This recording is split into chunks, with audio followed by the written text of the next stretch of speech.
A royal guard was escorting a fallen soldier. The airline tried to stop him. Big mistake. Before we dive in, don't forget to like and follow for more powerful stories that will stay with you. Now let's begin. The airport bustled with its usual symphony of motion, families tugging overloaded suitcases, business travelers buried in their screens, and children darting through the terminal like sparks in a wire. Chaos, but familiar. In the middle of it all, Royal Guard Henry Roofer walked with purpose, the crisp click of his polished Oxfords echoing off the tile floors like a ticking clock. He'd done this dance before, countless times, but this day was draped in something heavier than routine. Beneath the medals pinned to his chest, something weightier pressed down. A casket waiting near the runway, solemnly cloaked in the stars and stripes. 21-year-old Jason Reynolds, a fallen son of the nation, was going home for the last time. Roofer readjusted his hat, breathing in slowly, as if that breath alone could steady the gravity of his task. This wasn't about protocol or pride.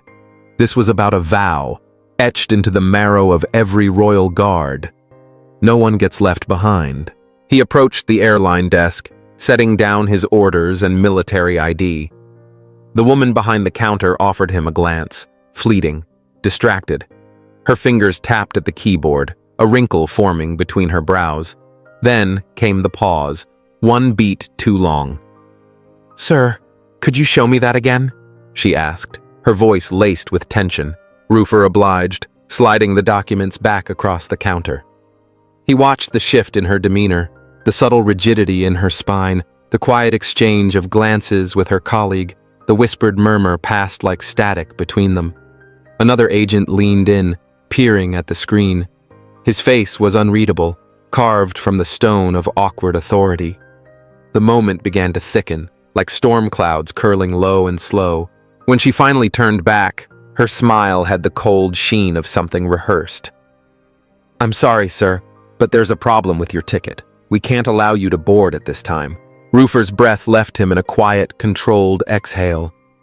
He had faced down armed conflict, navigated international standoffs, survived the thorny webs of bureaucracy. But this was different. This was a gate, and someone had closed it. "I'm escorting the remains of a fallen soldier," he said, calm and clear, tapping the file. "All the documentation is here." She avoided his eyes. "I understand, sir, but there's a security protocol we're required to follow.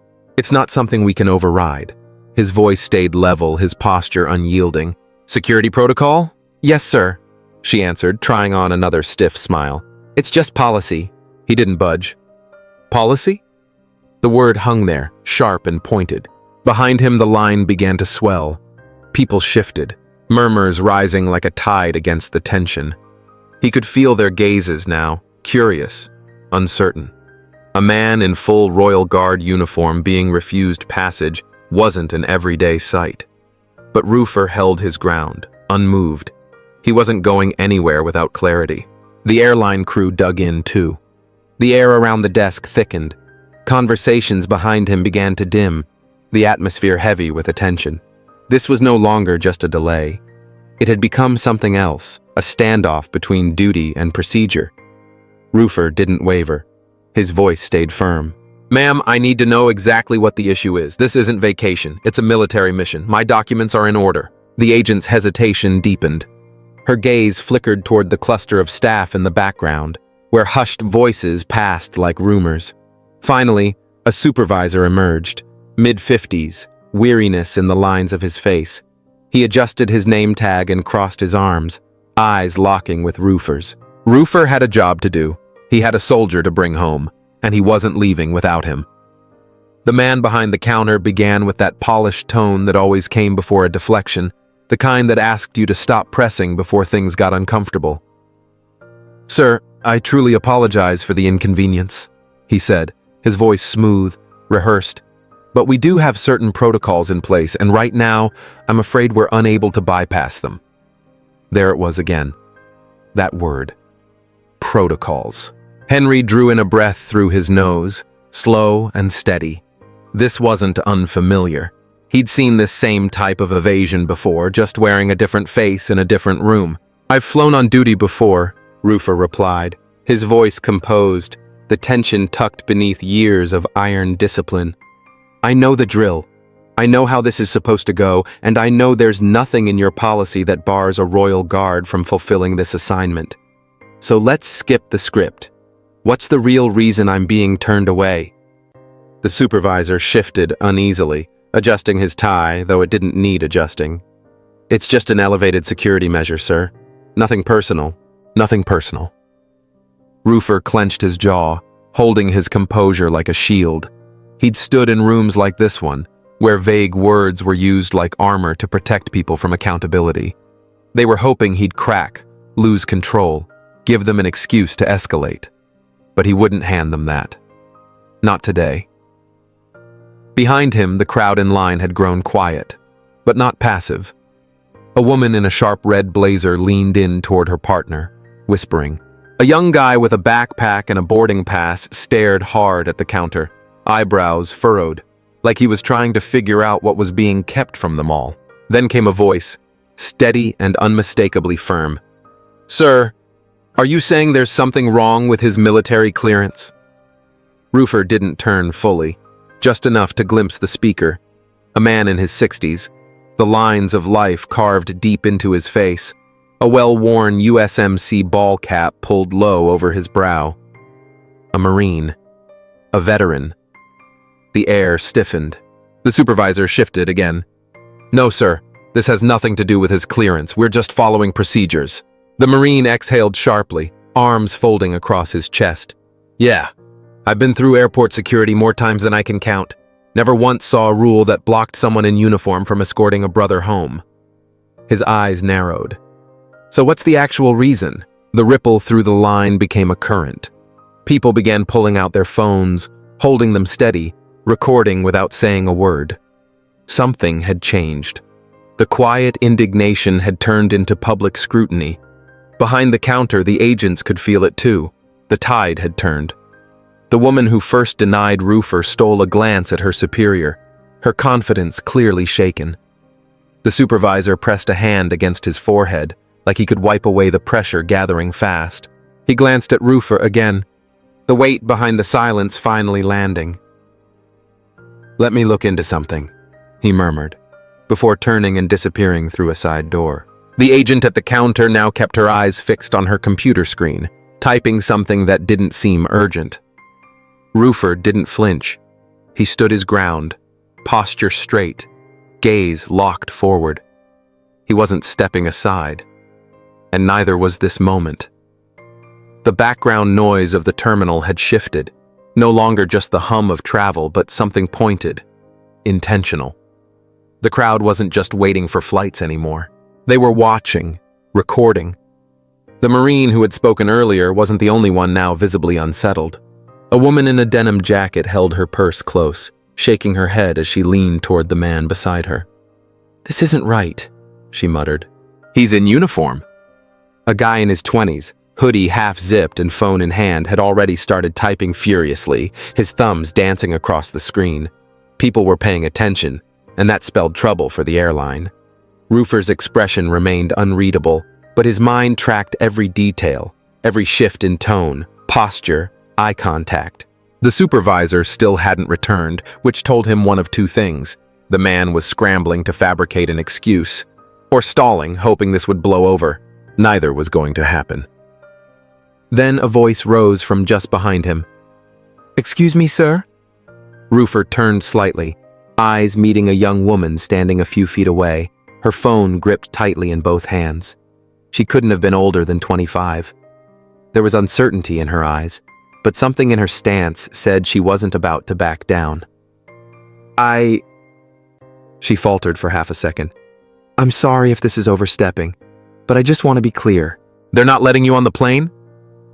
Her tone wasn't loud, but there was a precision in the way she spoke, carefully chosen words that pierced straight through the quiet hum of the terminal.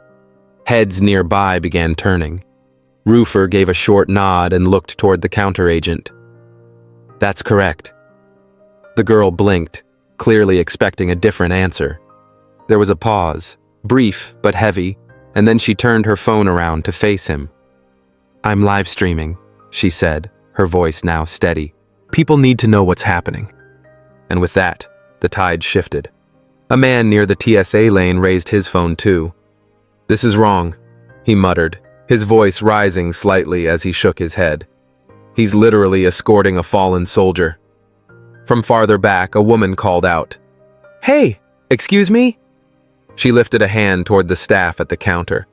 "Can someone explain what the hell is going on here?" Others stirred uncomfortably, unsure if they should speak. But the air had already changed. What began as confusion was now transforming into a slow, swelling uproar, the kind that couldn't be brushed aside with corporate phrases or tired excuses. The woman behind the counter seemed to shrink behind her screen, fingers frozen over the keyboard, her eyes darting to the phones now aimed like cameras at a red carpet. Then the older Marine stepped forward again. He wasn't interested in keeping it polite anymore. "I've seen some things in my life," he said, voice like stone on steel, "but I never thought I'd stand in an airport and watch an American Royal Guard, escorting a fallen brother, be treated like a threat." The entire terminal fell into an eerie hush. Even the announcements over the intercom seemed to vanish, as though the building itself was listening.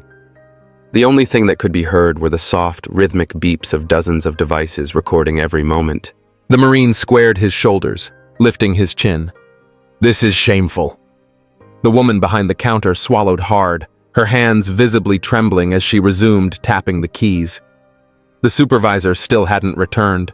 All around them, quiet voices traded questions and disbelief. A baby cried from a stroller, but even its mother didn't react. She was staring down at her phone, lips parted in silent disgust. Somewhere farther back in the line, a man muttered, "It's already blowing up." Roofer didn't move. He didn't need to. The eyes of the terminal, and now the country, were watching. The tension pulsed through the room like a live current. The airline staff seemed paralyzed in the weight of it. Everywhere, phones were out, filming, tweeting, going live. And then it happened, quick and inevitable, like fire catching dry timber. The guy in the hoodie, still glued to his screen, let out a low whistle. "Damn, this thing's everywhere now." Roofer remained still. No emotion showed on his face. He'd learned never to celebrate before the final order. But the stiffening of the counter agent's shoulders told him she knew they had lost control of the story. Nearby, the woman in the denim jacket gasped as she looked at her phone. "Oh my God," she whispered, clutching her husband's arm. "It's already on Facebook." The Marine gave a gravelly grunt and pulled out his own phone. They don't even realize the storm they've just unleashed. Then, as if the airport itself had finally caught up, the loudspeakers crackled overhead. "Attention passengers! Due to unforeseen circumstances, Flight 237 to Phoenix has been delayed. We apologize for the inconvenience." A few voices groaned across the gate, but most of the terminal wasn't listening anymore. All eyes remained locked on him. The Royal Guard in full uniform denied entry while fulfilling the most solemn of duties. A minute passed, maybe less, before a gasp echoed from near the airport windows. "He's on Twitter," a young woman announced, her voice edged with disbelief. She turned her phone toward the rest of the crowd, and heads tilted forward to get a look. On the glowing screen was a tweet in bold, screaming capital letters. "They just denied a black U.S. Army colonel his flight while escorting a fallen soldier's remains. This is how we treat our heroes. Let them fly." Beneath the post, numbers surged upward. Likes, comments, shares, all multiplying by the second. It was spreading like wildfire. Then another tweet appeared, this one from a prominent veterans advocacy group. "We are aware of the disgraceful incident unfolding at Airport Name. Our service members deserve better. Expect swift action." The murmurs grew louder, now edged with outrage. The truth had sunk in. The airline no longer controlled the story. The woman at the counter, still frozen behind her monitor, finally exhaled and turned away, disappearing through a frosted glass door at the back. She wasn't going to find answers. She was going to find someone with a strategy. Roofer shifted his hat with deliberate care. He'd experienced moments like this before, not here, not like this, but in rooms where people with power realized, too late, that they'd picked the wrong battle. He didn't smile. He didn't gloat. Because this was never about him. It was about Private First Class Jason Reynolds, the young man lying still beneath an American flag, waiting for his final journey home. And that duty remained unfinished. The people gathered weren't just spectators anymore. They were waiting. The atmosphere inside the terminal buzzing with tension and expectation. Finally, the supervisor re-emerged, but he wasn't alone. A second man walked beside him, tall and polished in a deep navy suit, a company badge clipped neatly to his blazer pocket. His pace was swift, purposeful, the walk of someone used to showing up when the fire was already burning. He stopped a few feet from the counter, surveying the scene with trained precision. His gaze flicked from Roofer to the Marine, then to the line of phones still filming. He cleared his throat. "Colonel, I want to apologize for the confusion.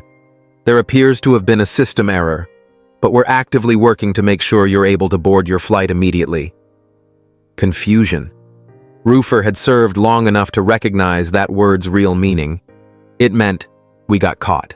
Now fix it before it goes public any further."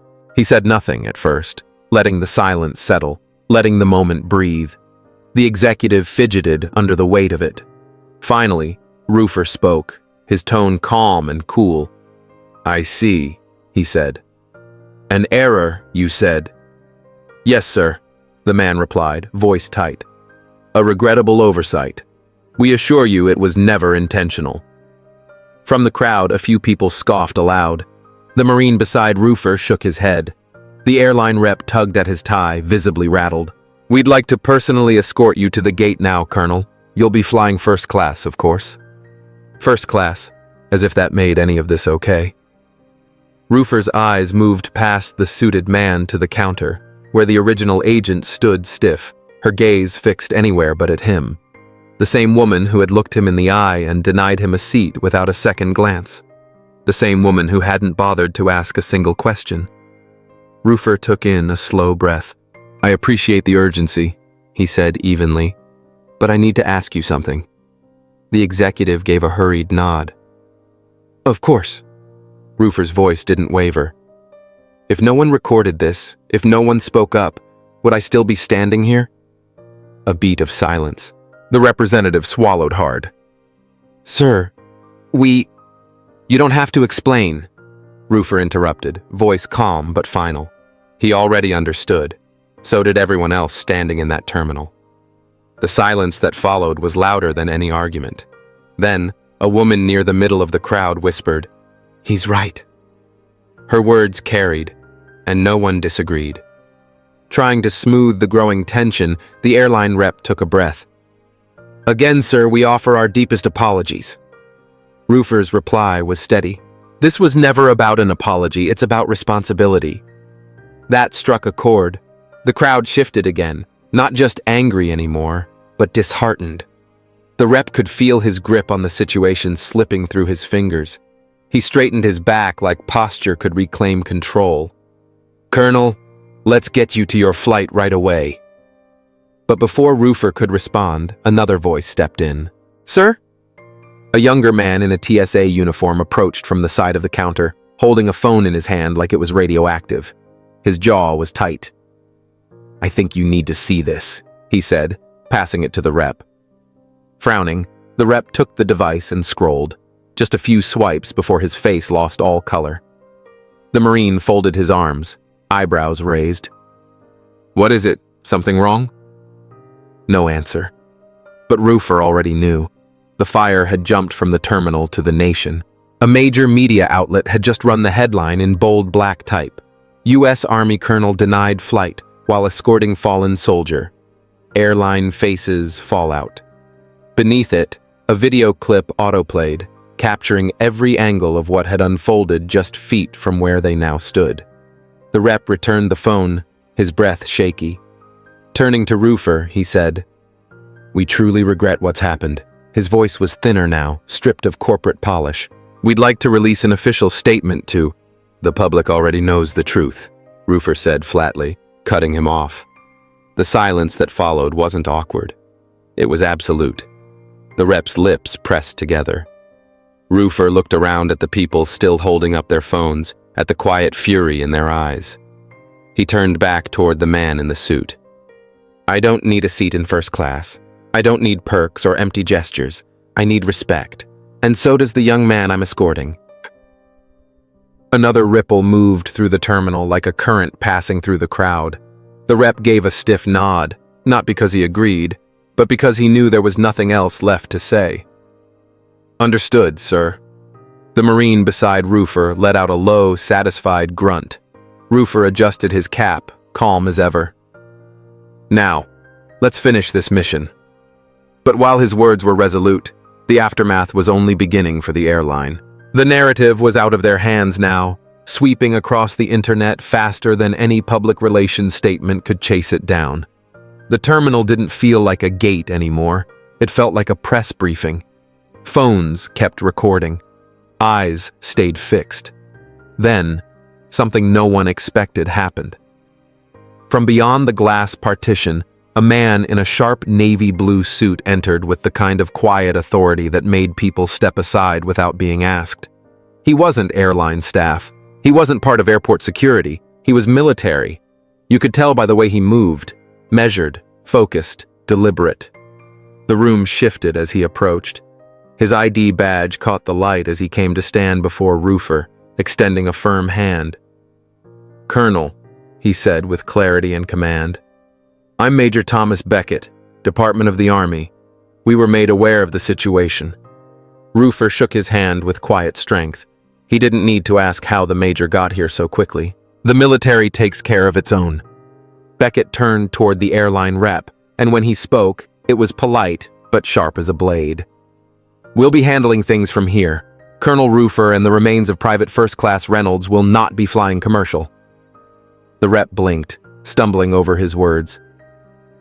Sir, we were just about to— You were just about to clean up a mess. Beckett cut in, his tone steady but unyielding. Then he turned to Roofer. Sir, the Pentagon has authorized a private military transport. Your flight is standing by. The crowd murmured, eyes widening. People looked at one another, quiet understanding moving through the crowd like a current. The United States military had stepped in. Roofer let out a breath, not because he felt rescued because he didn't need rescuing, but because the mission was finally back where it belonged. He gave a small, respectful nod. Understood, Major? Beckett's eyes shifted once more toward the airline representative. This will be addressed. It didn't sound like a warning. It sounded like certainty. Roofer turned toward the Marine who had watched it all unfold with quiet pride. Appreciate you, brother, Roofer said. The Marine gave a solemn nod. We look out for our own. Roofer took one last look around the room. At the people who refused to look away, who spoke when it would have been easier to stay silent, who made sure the story reached beyond the walls of that terminal.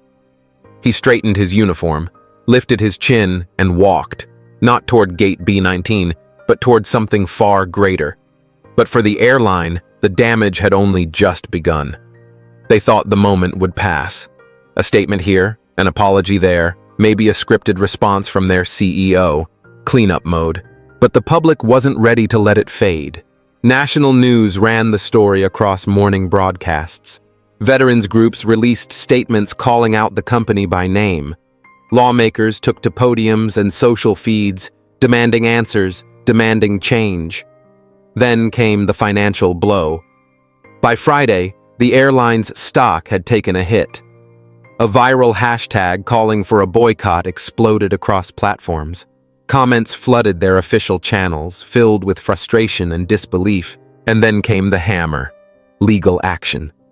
A coalition of military advocacy organizations filed a formal discrimination complaint, citing the airline's failure to honor service member rights and protections. Backed into a corner, the CEO finally appeared in front of cameras. He called it a misunderstanding, claimed the employees involved had been placed on administrative leave. But the damage was done. The moment had passed. The truth was already out. Meanwhile, Colonel Roofer continued his mission. He accompanied Private First Class Jason Reynolds all the way home, standing tall as the young man's family accepted his body for the final time. Roofer didn't want headlines. He wasn't chasing viral moments or public applause. He only wanted one thing: respect. And that, he knew, was the fight that mattered most. Because respect shouldn't be earned by going viral. It shouldn't require a trending video, a national outcry, or a courtroom. It should be automatic, expected, owed. The passengers at that airport, the Marine who spoke up, the strangers who stepped forward, the people who refused to scroll past what was happening, they proved something that day. When people raise their voices together, injustice can't hide in plain sight. If you believe in accountability, if you believe in honoring those who serve, let your voice be heard. Because silence lets things like this happen again. And next time, it might not go viral. And there it is, my friends. A moment that started with a uniformed royal guard being denied a flight, turned into something so much bigger. What happened to Colonel Henry Roofer wasn't just about a ticket or a policy. It was about respect, about dignity, about doing what's right even when it's inconvenient. This story hit me hard, and maybe it did for you too. Because deep down, we all know, respect shouldn't have to be earned with a trending hashtag or a viral video. It should be the baseline, the bare minimum, especially for someone carrying out a mission as sacred as escorting a fallen comrade home. What moved me most wasn't just Roofer's quiet strength.